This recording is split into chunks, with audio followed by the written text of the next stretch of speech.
the Suicide Forest video. Like, David, shut the fuck up, dude. For real. Like, time to move on.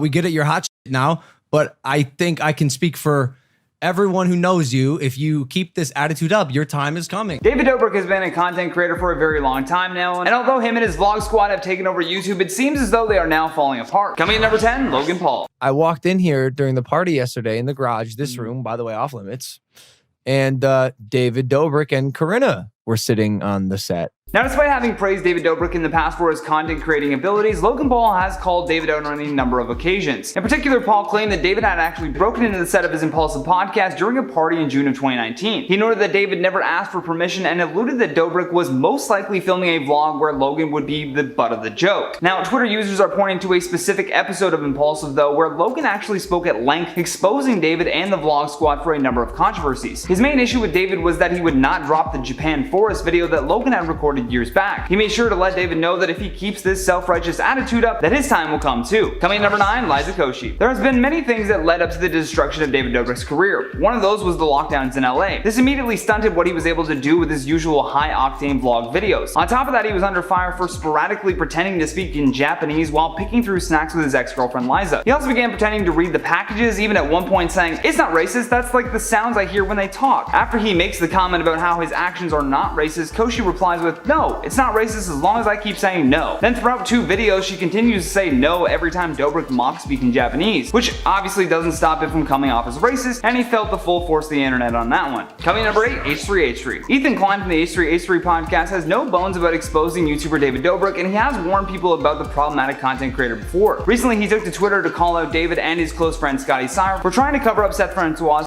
allegations. In a tweet warning people about David Dobrik, Ethan said, "I have a lot to say about this Scotty video. Right now, I just want to say that it's sad that David sent his most liked friend out to victim shame and threaten Seth. Disposable isn't just the name of his new app, it's also how he feels about his friends." Coming in number 7, Seth Francois. Continuing off our last point about Ethan Klein's role in the downfall of David Dobrik, I must also point out the episode of H3 After Dark where Seth revealed that David forced him to kiss 47-year-old Jason Nash. According to Seth, it was all done against his will and that the incident was the final straw. Following this, he immediately left the vlog squad and even permanently relocated to Atlanta. Seth went on to explain how this makeout prank transpired, saying, "It was a video where David set up with Jason Nash and Corinna Kopp and said that I was supposed to do a makeout scene with Corinna and he was going to have her in an old man mask and then switched her out with Jason Nash. After Jason pulled off his mask, I realized that I was just touched by someone I did not consent to." Now, what's terrible about this experience was that this isn't even the first time Seth tried to warn people about David's behavior. On June 2nd, 2020, he posted a video titled "Accountability to All Creators." In that video, he apologized for being part of problematic content that the vlog squad had filmed in the past, much of which was referring to him as simply being the vlog squad's token black friend. Coming in number 6, Scotty Sire. So after a number of weeks where none of the allegations were addressed by anyone in the vlog squad, Scotty decided to take a shot at Seth Francois, as Ethan mentioned earlier. After being immediately met with backlash though, he backtracked his comments and took aim at the vlog squad instead. In the apology that he posted on March 8th, Scotty said, "First of all, I would like to apologize to anyone who feels as though I disrespected or invalidated their story. That was never my intention and I mean that so sincerely. I let emotion get the better of me and I chose my approach and many of my words poorly. I chose to make the video and share my opinion. I expected it to be analyzed and picked apart, but I did not expect it to hurt so many people, and so I've made the decision to remove the video from my channel." Now, although David was not directly mentioned in this warning, it was an apology attempt after he defended David Dobrik's actions. Coming in number 5, Carlene Contro and Aaron Gilfoy. In addition to the multiple vlog squad members that are coming forward to speak their truth, we also had a warning from former members Carly and Aaron. In a nearly 3-minute video posted to their joint channel, the ladies clarify a number of things. First of all, they said that no one has told them not to speak about the allegations and that they just needed time to process the news. Carly goes on to say, "The article came out, we read it the same time as you guys, and I mean obviously we think it's disgusting what happened and none of that is okay." Aaron also adds that neither of them were present the night that Hannah said her assault by Dom took place. Now, unfortunately, despite calling out Dom, they neglected to name David and other members that were present that night. Aaron just wished for everyone involved to take accountability and continue to learn why their involvement with the situation had an effect on it. Coming in number 4, Natalie Noel. Following Carly and Aaron speaking out against the vlog squad, Natalie, who is David's assistant and close friend, also broke her silence. She posted to her Instagram story saying, "I spent a lot of time thinking about the recent allegations and because of the severity, it's taking me time to process. Like many of you, I'm upset and angry and do not condone the behavior detailed in the article or any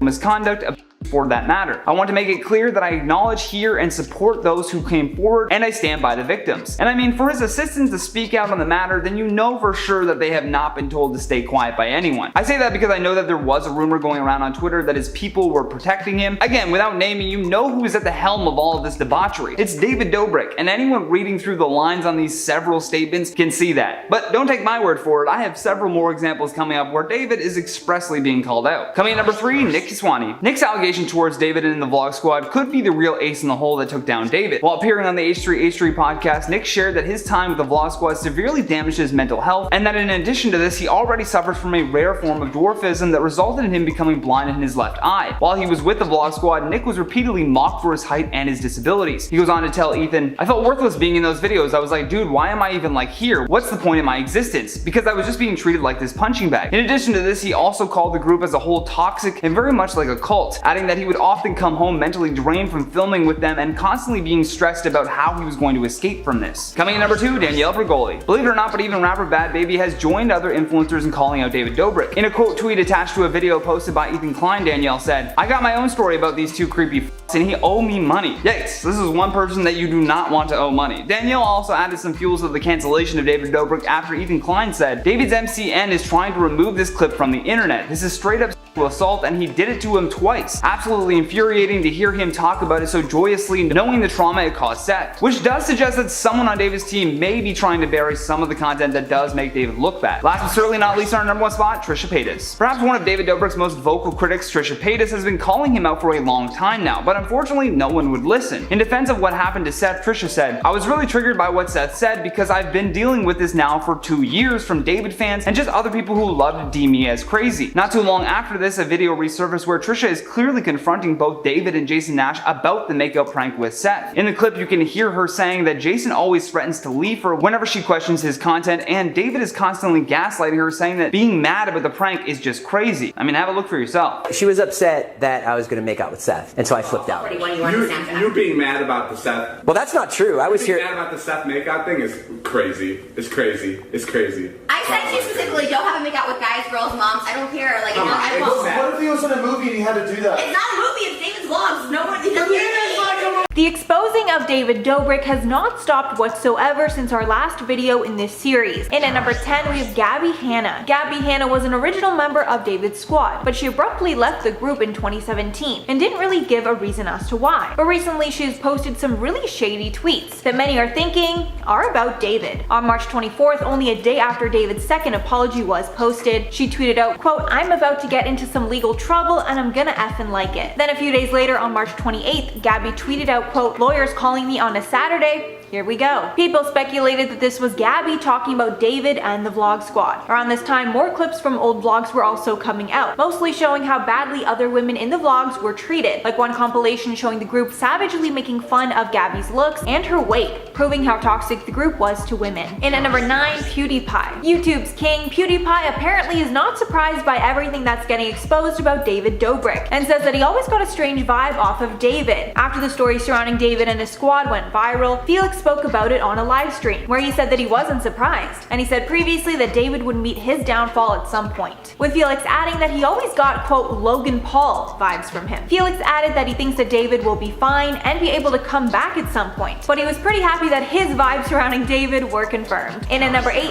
Ali Hardesty. YouTuber Ali Hardesty was the first person to share her horrible encounter with Dirty Dom. They met at a VidCon after party in 2017, and while they were both at the party, Ali stated that he was touching her and being very aggressive, all while she was fighting back and telling him to stop. After the incident, she posted a video exposing Dom to her channel, but she got tons of hate at the time, and nobody believed her story. Dom ended up making his own video addressing things, and after this, many people actually took his side, including David, who still had him in the vlogs for many years following the incident. And at number 7, Jeff Wittick. Jeff was the first member of the squad to come out somewhat against the group in order to prove his own innocence. Over the span of a week, Jeff made multiple videos about the situation. He He even went on the Frenemies podcast live to talk about it, where he was pretty badly roasted by Ethan and Trisha basically the whole time. This showed the world that he was willing to go against the group in order to save himself. Jeff has also been dealing with a terrible eye injury since last year, and he admitted in a recent video that he has difficulty seeing because he hurt his eye and face in a dumb accident. Many have speculated the accident happened while Jeff was doing a stunt for David's vlogs, and he's either protecting David by not talking about it, or David has told him not to talk about it because it would make him look bad. Either way, the fact that his friend got hurt in the stunt and David hasn't spoken about it at all is a little disheartening. And at number 6, Corinna Kopp. Corinna Kopp is another member of the squad that has been there since the beginning, but many old clips are resurfacing of Corinna in the vlogs that just show how sexist David and the crew were towards her, with practically all of her appearances in the videos related to sexual skits, or the men talking about how many men that she slept with. She even got a tattoo which says, quote, David's vlogs on it, because she asked David for some money to pay rent, and he said he would give it to her only if she got this insane tattoo. And considering he made tons of money because of jokes at her expense, it's crazy that he wouldn't just be a good friend and give her the money that she needed after everything that really she has done for his videos. Because you have to remember, his friends are the ones that are basically the entire content of his videos. Halfway, number 5, Jonah. A regular member of the squad is called Jonah, but not everyone knows that Jonah isn't actually his real name. His real name is Nick Antonian, but the nickname Jonah stuck in the vlogs after the squad started saying that he looked like Jonah Hill. And the fact that he isn't even addressed by his real name is a little but he's never said anything negative about it to my knowledge, so I mean it could be fine to him. He's also been in the vlogs a lot less over the years. Some fans speculate it's because he took Jeff Wittick's side after Jeff's accident. In at number 4, Alex Ernst. Alex Ernst is not only a former Vlog Squad member, but he was also one of David's best hometown friends that came out to LA with him to try and make it big. However, a few years into the success, Alex stopped appearing in the vlogs. David surprised Alex with a car in 2019, so it seems that they were still good friends. But Nick Kazwani, aka Big Neck, told another side of the story while he was on the H3 podcast. Apparently, Alex was subjected to a lot of bullying while he was with the group. Nick said that they mocked Alex behind his back and made comments about how Ernst would quote all of them because he just wanted to live a normal life off the internet. Alex was stereotyped this way because he's very religious and traditional. In at number 3, Scotty Sire. If you guys have been following all the drama, then you know Scotty Sire made a video about a month ago trying to defend David against his allegations from Seth. However, in the process, Scotty only made David and the rest of the squad look worse. One key factor was that in Scotty's video, David recorded himself reading old text messages from Seth, which clearly showed that David knew about the recent allegations but still decided not to address it. He instead asked Scotty to make the video and defend David and Jason, which showed that David had the power to make someone in the squad do his dirty work, and showed the power imbalance in the crew. In at number 2, Trisha Paytas. I know Johnny talked about Trisha in the last one,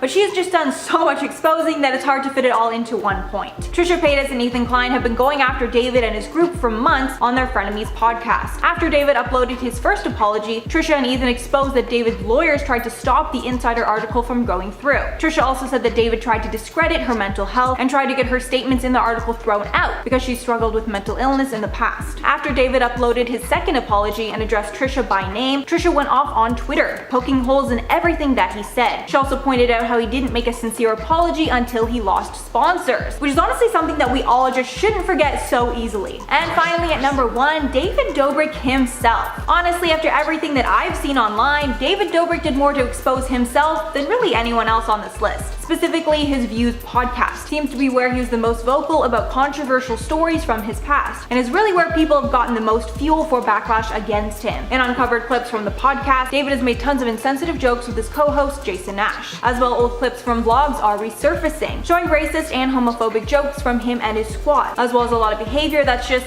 insanely inappropriate. And honestly, if we all would have just looked a little harder at his vlogs back in like 2016 to 2018, it was pretty clear that he was doing frat boy content for years. This Vlog Squad scandal doesn't look like it's slowing down anytime soon. At number 5, Trisha Paytas. Trisha has been very outspoken about Jason and the Vlog Squad ever since her very intense, public, and drama-filled breakup with him. Trisha has made countless videos and Instagram posts calling them out for mistreating her, and really dug into Jason's part in their relationship and how toxic everything was while they were together. Though many people saw this as Trisha being Trisha, always trying to start drama, people are now coming to the realization that maybe she's been right all along. Trisha has always been the first to call them out on their actions, and now that this scandal has started to grow, Trisha's coming out with even more receipts. Recently on the H3 podcast, Trisha exposed Jason for trying to get in contact with her even though they haven't been together since 2019. She showed off some of her missed texts and calls from him, pointing out that he's trying to get in touch while he's facing backlash from the vlog Vlog Squad scandal, as well as others involving Tana Mojo, which we will talk about later. Trisha wasn't afraid to also expose screenshots that she received from Jason's alleged girlfriend, showing that he was going to, quote, call his ex so this all stops. He didn't indicate which ex he was referring to, but after seeing Trisha's text, I think we know who he was calling. Trisha might be warning us about Jason's strategy to cover this scandal up. As of right now, he hasn't publicly spoken about this scandal, so maybe he's just trying to cover it up and get away from it, and since Trisha knows the most about him and clearly isn't afraid to expose him, maybe he's trying to make a mess with her in hopes that she won't say anything. But if we know Trisha, then we know that there's absolutely no chance of her not exposing him. Because of the scandal, Trisha is now relieved that David and the Vlog Squad are now being held accountable for their actions, and since Trisha has shared her story about how she was treated when affiliated with the Vlog Squad, she no longer feels alone and invalidated in her struggles with the YouTube group. Like I said, she's always been very vocal about how much she hates the Vlog Squad and how they all protect one another, so seeing them all fail, especially David and Jason, must be fun for her to watch. Before I carry on with the list, I'd like to ask you guys to consider leaving a like on this video if you are enjoying it so far, and also head on over to my gaming channel Viper Girl to watch some gaming content if you're into that sort of thing. At number 4, Seth Francois. Former Vlog Squad member Seth Francois is the one who started this whole controversy when he accused David Dobrik and Jason Nash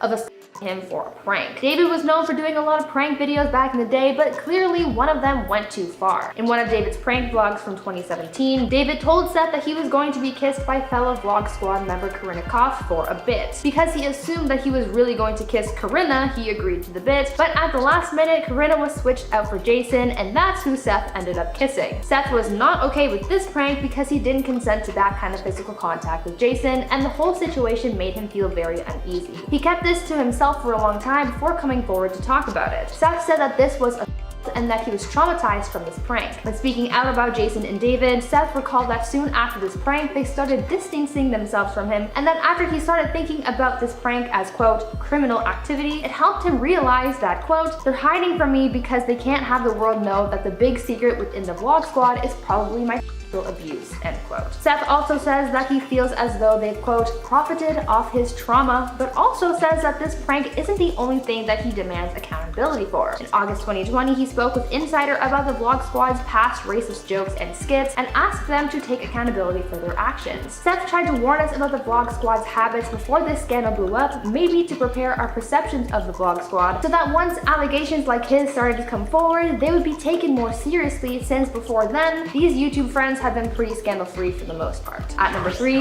Ethan Klein. Over the last few weeks, as this Vlog Squad controversy has been unfolding, it seems as though much of the information that we've received come from Ethan Klein and the H3 podcast. Ethan has featured Trisha, Seth, and Big Nick, and these three people have been the biggest catalyst in blowing this scandal up. Because of them, David and the Vlog Squad have been hit hard with backlash, and they've lost credibility and sponsorships as well. Because Ethan's podcast seems to be the place to go to reveal your truths about the Vlog Squad, it could be said that Ethan has tried warning us about them. The first big story to come out was the one about Jason and Seth, as he gave Seth a platform to share his traumatic story and bring some light to some of their actions, to warn us about Jason and David specifically. Ethan, by proxy, also warned us about them. Since being the platform to be the first to report on this whole scandal, Ethan has also thrown in his own takes on the situation, even going so far as to accuse the squad of making light of Seth's situation. I think that because he's been connected to Trisha for so long and has heard her talk at length about the horrible things that Jason and the Vlog Squad did to her and other people while they were still together, that Ethan has a sense of who Jason really is and is probably using his platform to not only let people speak their truths, but also subtly back up Trisha on everything she's been saying about the squad for years. Ethan is sort of like a background character in this whole scandal, but he's doing a lot to move it forward. Do you guys think so too? Let me know down in the comments. At number 2, Big Nick. Former Vlog Squad member Nick Keswani, aka Big Nick, hopped on an interview with Ethan and Gila Klein from H3 Productions and to open up about why he is no longer part of the Vlog Squad. Much like the rest of the Vlog Squad, Nick originally came to fame on Vine and was actually more popular than David and Jason for a while. Like a lot of Viners at the time, he made the jump to YouTube and stuck by his fellow Viners as he started making content with the Vlog Squad. Things were going pretty well as the squad members were able to boost each other up on this platform, but soon Nick started getting bullied by his friends, as much of it was for vlog content. Because Nick was born with dwarfism, squad members would often make jokes about his height, and he became the butt of many of the jokes in their videos. Nick said that things got so bad for him that it eventually eventually got to the point where hanging out with David and the rest of the Vlog Squad became detrimental to his mental health. He said that because of the quote, cruelty of his friend group's behavior, that this prompted him to leave the group. Much like Seth, who also had his grievances with the Vlog Squad, he stayed silent on the matter and didn't come forward about things until Seth spoke his truth and inspired him to come forward. Nick has now gone on to call the Vlog Squad a cult, saying that their toxic culture left him feeling drained after a day of filming. He also gave insight into how the group's gossip and quote, superiority complex also fueled the group's toxicity. Nick really exposed them for their toxic environment, saying that this wasn't a good place for him to be, especially because it affected his mental health so much. Bullying also seemed to be an ongoing thing in the group, as Nick revealed that he wasn't the only one being bullied in the friend group, and that other members have also faced torment, as many Vlog Squad members talk badly behind each other's backs. Nick opened a lot of people's eyes as to what things are like in the YouTube friend group, going on to say, quote, just because you're popular doesn't mean you're a good person, end quote. Because of everything Nick has revealed about the Vlog Squad, he didn't just warn us about Jason, but also every member of the Vlog Squad, as he accused them of perpetrating and fueling the toxicity in their friendship. Now that we know all of this, maybe fans should be calling on other members of the Vlog Squad to apologize and take accountability. And finally, number 1, Tana Mongeau. One person who's pretty much stayed out of this scandal is Tana Mongeau. Though she is certainly no stranger to controversy, she's been pretty quiet about this Vlog Squad drama, even though she's collaborated with them in the past. Though she hasn't been as outspoken as others have been, she has subtly thrown some shade at Jason Nash and called him out for the time he kissed her in a vlog when she was younger. Because of this drama, a video resurfaced of a then 43-year-old Jason kissing a then 19-year-old Tana, showing Tana in a very uncomfortable situation. Because of this, Tana tweeted saying, quote, to all the famous / successful old guys who dated or got at me when I was 17, 18, 19, or 20, you're effing weird. I see that ish now too with these young TikTok girls. Guys are weird if there's a 10-year age gap and he just understands you or something is wrong with his brain. Tana didn't mention Jason by name in this tweet, but a lot of people have assumed that this is partially about Jason, judging by how this old video has resurfaced and because Jason's character is being questioned now as a result of his controversy. It might also hint at the fact that there is speculation that he is dating a 19-year-old OnlyFans influencer. Tana is warning people about Jason and other people like Jason who get into these sort of entanglements with young influencers, so even if she didn't send out this tweet with Jason in mind, it still applies and still warrants some thought into how these people are really acting behind the scenes.